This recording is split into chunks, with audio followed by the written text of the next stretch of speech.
Faizan, again sport, लोग journalism की तरफ जब आते हैं, नेचुरली स्पोर्ट्स एक बहुत नीश काम होता है, लाइक हर किसी का होता भी नहीं है सिलसिला ये, बिकॉज जर्नलिज्म की जो मोर ग्लोरीफाइड फील है वो करंट अफेयर्स हैं, टू सम एक्सटेंट शायद बिजनेस वगैरह की खबरें हैं और, बट पॉलिटिक्स वी नो, हम एक सॉर्ट ऑफ ना एक जैसी चीज़ समझते हैं कि journalism is current is politics.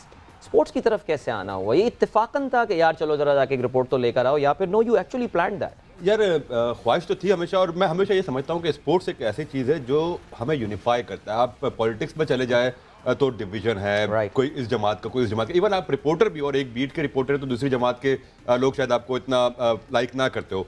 तो स्पोर्ट्स एक ऐसी चीज़ है कि आप पूरी कौम को ना मुत्तहिद करता है, यूनिफाई करता है, और it sends the message of positivity.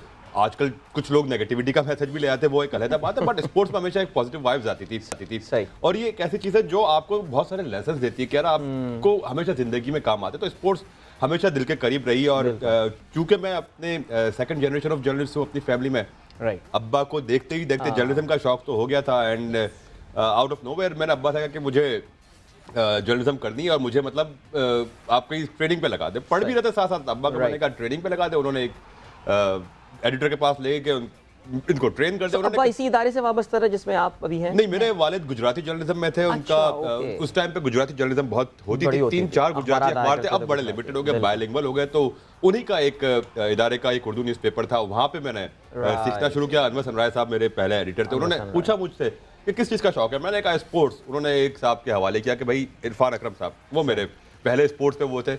6 महीने बाद इरफान अकरम साहब की दुबई में नौकरी लग गई, वो चले गए। उसके बाद अनवर साहब ने कहा अब आप नहीं चलाना है, ब्लेसिंग इन डिस्गाइज। तो उसके बाद फिर पीछे मुड़ के नहीं देखा। गुड। वैसे ये भी एक बात सवाल बनता है फैजान, इतने मैचेस कवर किए, वैसे कैलकुलेट तो रखते होंगे ना? हाँ यार, अराउंड 150 इंटरनेशनल मैचेस तो कवर क्रिकेट दीगर स्पोर्ट्स के भी अलग। अच्छा, अभी हम क्रिकेट की अगर, बिकॉज आई नो जितना इमोशनली क्रिकेट ड्रेनिंग हमारे लिए होता है, वो कौन सी एक आपने रिपोर्ट फाइल की थी जिसमें वाकई आप सही मानों में इमोशनल हो गए हो और कुछ आंखों में आंसू वगैरह भी आ गए हों? कोई अचीवमेंट पाकिस्तान की हो या कोई बहुत बड़ी नाकामी हुई हो? यार 2-3-4 मोमेंट्स ऐसे थे। मैंने अगर अपने कैरियर में देखे तो 2005 से ब्रॉडकास्ट मीडिया में हूँ, तो ज्यादातर विजुअल और ऑडियो का काम होता है। तो 2-3 मोमेंट्स ऐसे आए मेरी जो कहते हैं कि बतौर जर्नलिस्ट आपको फैक्ट्स रिपोर्ट करते हुए न्यूट्रल रहना चाहिए, बट वो एक पाकिस्तानियत ने मेरी न्यूट्रलिटी को ओवरपावर कर दिया था।